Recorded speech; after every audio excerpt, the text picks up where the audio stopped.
Welcome to Decarbonizing Commerce, where we explore what's new, interesting, and actionable at the intersection of climate innovation and commerce. I'm your host, Keith Anderson, and together we'll meet entrepreneurs and innovators reinventing retail, e-commerce, and consumer products through the lenses of low carbon and commercial viability. Welcome to the Decarbonizing Commerce podcast. I'm your host, Keith Anderson. And I'm really excited to be kicking this off after months of development because I've met so many interesting people and learned so much that I'm eager to share. First, why don't I briefly introduce myself? I've spent around 20 years in retail, e-commerce, and CPG, around 2/3 as an industry analyst and consultant, and about 1/3 as an executive at a venture-backed software company. And when I left that company last year, I got curious about the state of sustainability in retail and consumer products. Spent a few months neck deep in books, reports, and conversations. And as somebody who already spent most of my time monitoring the industry, there were a few things that I found really surprising. Number one, regulatory action affecting retailers and CPG companies on environmental and climate topics is proliferating. Number two, retailer and CPG climate commitments and sustainability initiatives are moving just as quickly. More than 150 of the global majors already have science-based targets, which is way up from a year or two ago. And thirdly, major venture capital has been flowing to technology and services aimed at helping retailers and brands decarbonize across the value chain. And finally, all of these drivers of change were already beginning to impact how the industry is approaching product design, packaging, distribution strategy, store experience, fulfillment, logistics, branding, and so many other commercial decisions in ways that aren't widely discussed outside of sustainability experts. And I started to think about why that was the case, and I noticed a few things. A lot of the content on these topics is by and for sustainability experts, as opposed to people in conventional retail and CPG functions. A lot of the content is industry agnostic versus focused specifically on the retail and consumer products industry. And a lot of the content is news-driven versus analytical and actionable. And so it really brought me back about 15 years when I had similar observations about what at the time I thought technology and digital commerce would mean to the industry. And in those days, I focused my analyst practice on this looming exponential driver of change in the industry. And frankly, I haven't seen anything with such disruptive potential since then. And I concluded that maybe there was an opportunity to do something similar here. Basically, to shine a light on things very likely to impact your company or career in ways that aren't always obvious or easy to engage with. So that's what we're up to. An analyst practice and community with data, analysis, and events designed to be interesting and actionable for essentially anyone in retail or CPG. And that brings me to this first episode. My guest is Nora Schaper, co-founder and COO of HiBAR. And I'm happy to say that this first episode sets a high bar for the show. If you're not familiar with HiBAR, it's a pioneering line of plastic-free hair and now personal care products. And as the name suggests, they're effectively bars of shampoo and conditioner, but not the kind of bar that you're probably used to be seeing. What I found so interesting about listening to Nora is how thoughtfully she and her team have approached designing a product, a brand, and a business through the lenses of the consumer, commercial realities, and a mission.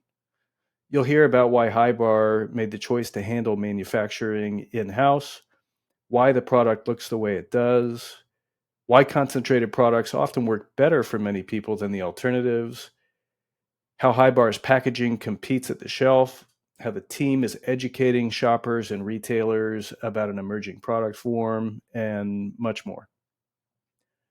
And for all those reasons, it's a great showcase of what we're trying to do here, which is to shine a light on commercially viable strategies and solutions that also have impact.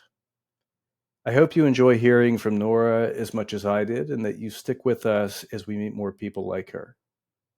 Well, Nora, it's great to be with you. Thanks so much for joining the show today. Thanks so much for the invitation, Keith. And I know most folks are listening versus watching, but as I said to you before we started recording, I love that you've got such a nice branded background. It's a cool look. Thank you so much. That's our best seller right there is our Moisturize HiBAR, and it's in that shape. So we like to highlight it. That's the one that I use, actually. Oh, fantastic. I'm a little nervous because I've been mentioning on some of these interviews when I'm a customer of the guest company, and I know that's not going to be possible for every episode. So I'm hoping I can just leave it out when it's not the case. But that's the one that I use. Excellent. Well, I think it would be great to start, Nora, just hearing a bit about your journey to starting HiBAR with your co-founders and what brought you to this category in this company. A big reason why I'm here is because my husband is also a co-founder. And when we met, we weren't even married. We started a business together, and we were making soaps and bath bombs. And it started out as just a little hobby, and I had an interest in essential oils and using like food based ingredients for making my own body care and personal care. And I was really into bath bombs at the time. So somehow I convinced Jay, who is now my husband, to um, make soap with me. I thought it would be a really fun project. So we started a company back in 1998. Actually, it was even 97, called Bodylish, and we made bath bombs and soaps, and we sold them through farmers markets, and we had a kiosk at a local mall for the holidays, and that's where it really all began. Um, and that led us, we had that business for about 25 years while we raised our kids, and both worked it part time while working outside the home as well. But to do this, we created a studio in our basement, and we really experimented with a lot of different ingredients, all natural ingredients and essential oils. And then we built that company up to the point where we were selling through the natural markets and through farmers markets.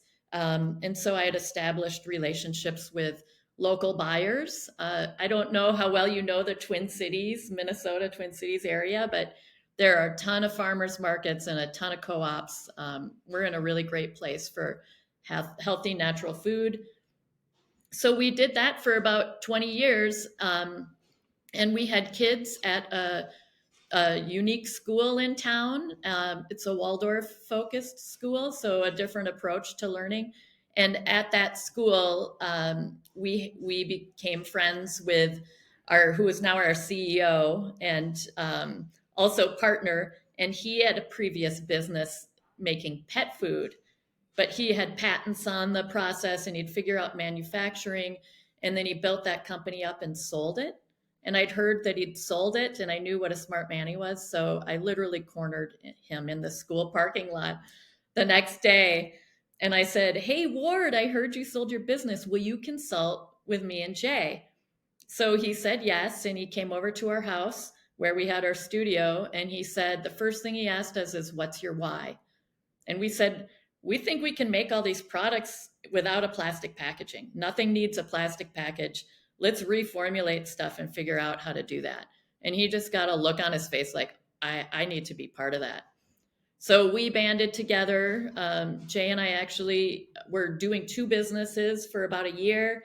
It got to be overwhelming as HiBAR was getting built up. And so we sold our last business. And since then, we've focused entirely on HiBAR. And how long ago was that? So that was we sold our business in about 2017 or 2018. And we sold our first HiBAR in October of 2018. Actually, we probably sold Bodylish in 2019 because I know we were doing both when it was getting really crazy there. Well, that's awesome. And I think starting with the why is a pretty thoughtful place to start. Uh, That's a and huge difference for us. Having that filter, has is really like a critical business factor. We run everything, all of our decisions go through that filter of, how is this moving us forward on our mission, basically. It's to inspire the removal of single-use plastic by reformulating personal care and beauty products to be beautiful, effective, and plastic-free. And the effective is key in that statement. We have learned over the years that people do not convert, especially when you're talking about hair or face. They won't convert unless the product will work at least as well as their bottled counterpart. Um, and so making sure it's effective and as close to the user experience as the legacy products is key in that. it's a huge topic. As I've been studying success stories and what are the winners, a commonality and emerging theme seems to be effectiveness, consumer experience, convenience, cost. And you don't have to be at parity or better on all those factors, but uh, knowing where you're going to compete outside of simply being the better for the planet alternative seems to be a really critical part of the equation. I totally agree with that, Keith. In fact, we're to the point where we consider ourselves beauty first and plastic free second. And really, we're trying to, we make a large part of our audience, the choir, are the green people. We knew that they were going to buy the product no matter what, because they're eliminating plastic. But honestly, to achieve our mission, we need to reach the people that don't think like that. Um, so we really have to market, the effectiveness and how well it works in order to achieve getting that customer. And how do you do that? That's the $1 million question. I think we've learned some ways, and training is key for us, and also referrals are key. Regarding the training, we're about 70% retail sold, so we're sitting on a shelf, and it's really hard to reach the customer at that place. Um, and the grocery stores know that too, and so both brands and retailers are looking for ways to bring the education to the consumer at the shelf. And actually they are coming up with QR codes that are on a sales tag that are branded for the company or specific for the product. And you can learn quite a bit from those, but they're not available in too many retailers yet. That's like a up and coming thing. A big It part of what we do is train staff. got it. I mean, the QR code thing is one of those things that I remember in the early smartphone era. I insisted was never going to happen, and I've been increasingly proven wrong. Like many things, I think the technology and training the public has caught up to the initial concept. I agree with you. I couldn't believe it, but during COVID, all the menus had QR codes, everything moved to QR. Yep. Um, and that really helped accelerate it forward, I think. And when you talk about training, uh, given that so much of your sales are through retail, how are you managing the complexity of training different retailers? I don't know how concentrated your distribution is with independent players versus chains, but I imagine it's sort of It's one door very, at a time. yeah. It depends on the retailer. Like we love Whole Foods because they have a whole body staff. And it's easy to get to the whole body staff. We can send packages to them. We do have a training link. So we often send a link to retailers. It's really hard to even reach a retailer and a buyer via email. So honestly, a lot of at events, we're making sure we connect with as many retailers as we can at like the big product expos. and just getting our training link out there. We also are using brokers right now. So we do have, boots on the ground. They're going into the independents. They're doing aisle trainings. Um, they're talking to the buyers and they're getting materials for staff and staff samples. So we also sample quite a bit so that we know that once staff uses it, they can better describe it to the guest. And so we try all those different avenues, and every retailer, we just see what contacts we can get and then offer them as much training as we can. Well, shifting gears a little bit, it's clear that the mission is a big part of decisions you're making at every level, starting obviously with the product formulation itself. Can we unpack some of the decisions that you've made and what was behind them, and how it sort of changed the experience commercially? Absolutely. I think that we should start with the shape of the bar first, because the shape really was intentional. You can see it's right behind me as well. Um, but the shape took us a really long time to figure out. And part of it is that we knew that you you don't bring a bottle into in our case, in HiBAR's case, you're not bringing a bottle with the branding on the front into the shower. So we knew we didn't want to look like a soap. We didn't want to be marketed as a soap. We couldn't be a square box, a little square, because that wouldn't work. We also knew that it needed to stand upright because our packaging, we wanted to sit on a shelf next to a plastic bottle of shampoo. That's our competition. So we knew it had to be a vertical. Um, and then we also wanted it to be inspirational. Like, there's enough bad news about climate in the news. We want it to be a piece of good news and something inspiring and beautiful that you can start your day with something so great. You're winning as the minute you take a shower and you don't need a plastic container.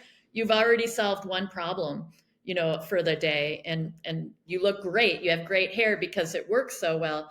So when we designed the shape, we designed this beveled edge to really apply directly to your hair. Not everybody uses it that way, but it's also very easy to paint it on your hair, directing it where you want it. It also stands upright in a shower, and the water just falls off the product, so it extends the life of the bar a little bit, and then it just looks so pretty and unique. So all of those thoughts went into it, and then the package itself, all that thought went into that as well. And before we get into the package, I think it's worth unpacking for a minute why a concentrated bar instead of liquid. I mean, part of, I guess maybe the primary reason that led you there was you don't need a bottle if there's not a liquid to leak. But there's more to the benefits than just that, right? You're exactly right. And some of those we didn't even understand at the time we were formulating. So we are actually a world's first. We're the world's first solid salon quality product on shelf. Um, and so, a lot of stuff we were experimenting and we didn't know.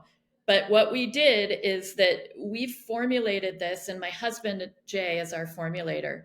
And I also call him a rule breaker. And I think that he was able to do it because he's not a chemist and he didn't have to unlearn all the rules about how you formulate something. So he literally would do things that other, a trained chemist wouldn't even try. Um, but basically, we took water out of a formula. So traditional shampoo and conditioner is over 80% water. The reason it has water in it is it was invented before there was running water in people's homes.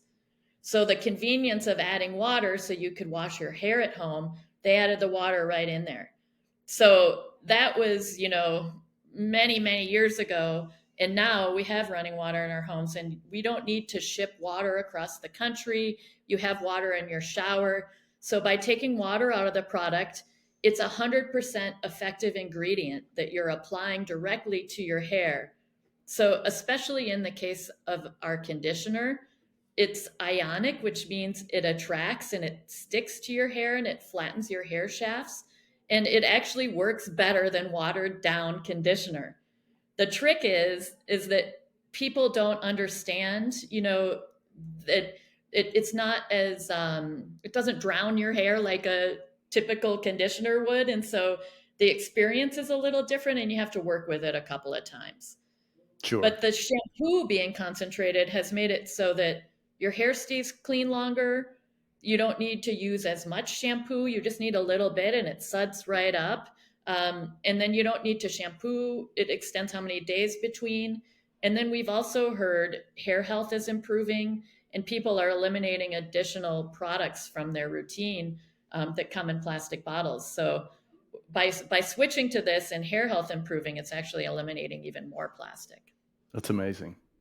Well, and I think, part of what I'm always thinking about with concentrated products, I hadn't before our conversation thought as deeply about the effectiveness side of things and how it, when the primary or active ingredient is the majority of what you're buying, how it changes the effectiveness. I think the other factor that's so interesting is it's smaller, it's lighter weight. And so I just picture the unit quantity or the number of washes that you can fit on a pallet versus It's somebody somebody who's selling conventional bottled shampoo, and it's a pretty big difference.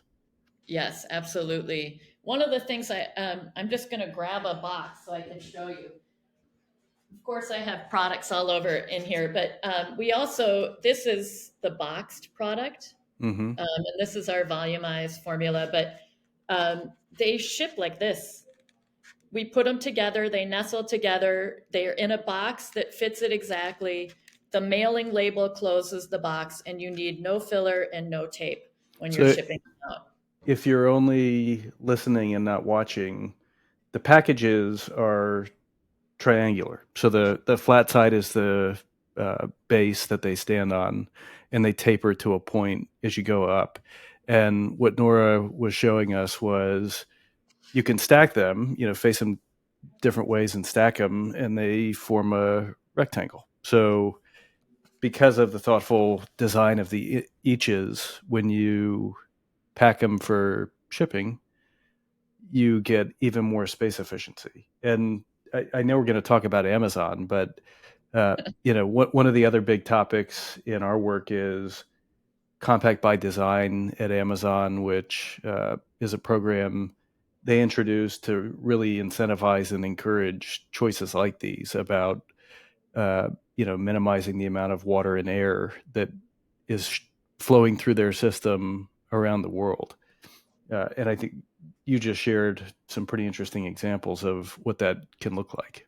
Yes, thanks. That was pretty fun to realize that too. The packaging shape was intentional to stand upright, but then when we had two together and we saw how well they fit, we were like, oh my gosh, this is great.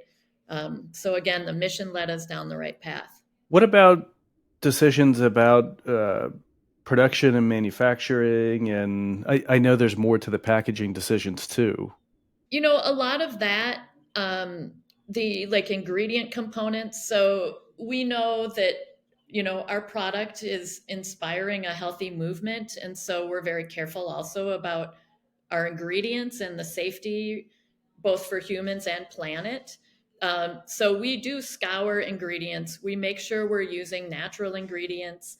Um, my husband, our formulator, will say, that we're 98% natural, and that 2% is ingredients that are for effectiveness, and so that people can leave the bottle behind. So they're really safe ingredients. All of them meet, all the safety standards and are qualify as natural according to, like, Whole Foods has a pretty ingredient list that is, they scour for any issues, and we always comply with all of the highest ingredient standards.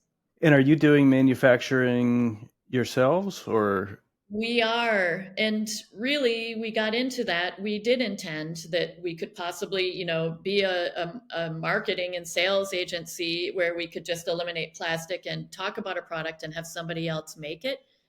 But getting back to that effectiveness, we have a really unique formula. Each of our hair care, so we have 6 different formulas of hair care, and each are catering to a different hair need, and each are specifically formulated for that need.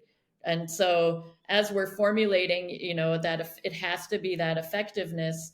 And so we're just really careful about those ingredients, but we're not using any pellets. And what most of the contract manufacturers we talked to, in fact, all of them said, we start with this base of pellets, and then you can add your ingredients in. And, in order to get our products, each formula to work as well as they do, that didn't work for us.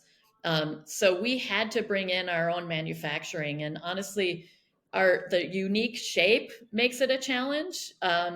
It's a lot easier to do a square than this. So we've developed all of our own molds, and we've developed our own process for making the shampoo. We've modified machines in order to do it. So, and we've expanded our warehouse space. So we have like a room that's a shampoo room, and with presses and a big mixer and a huge extruder. And then we have a room that's all hot pour products. So when we started, we launched with 3 formulas of hair care, but now we also have a face wash line that's a soap-free amino acid solid face wash.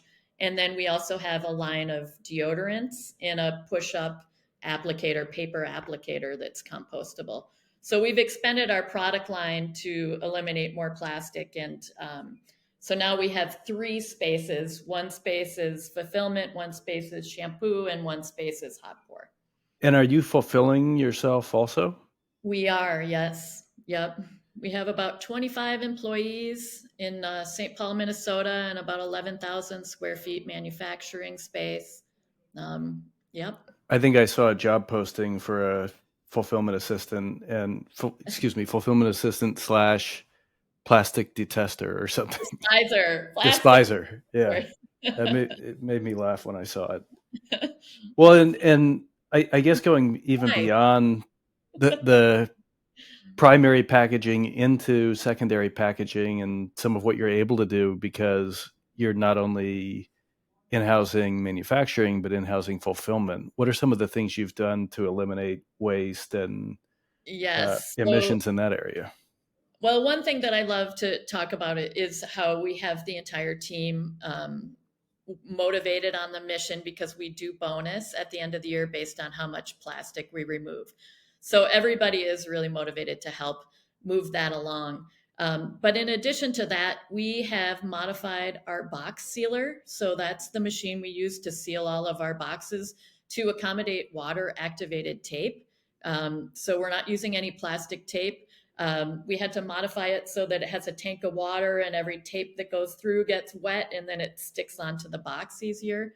We've also modified our pallet wrapping machine to accommodate a biodegradable pallet wrap that we've sourced locally.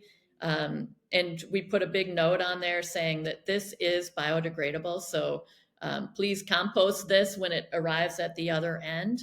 And then we're also talking to all of our suppliers and encouraging them to consider other packaging for the ingredients that they're sending us. And actually, we used to get big plastic barrels of one of our ingredients, and now it comes in paperboard, really thick cardboard barrels with like a metal lid. So even some of our suppliers are accommodating this switch for us. And that's so far happened purely through the power of suggestion and influence? So far, yes, and I've been surprised at, the machines that we bought, how we can talk to them and say, hey, how can we modify this for our facility, like with the box sealer and everything.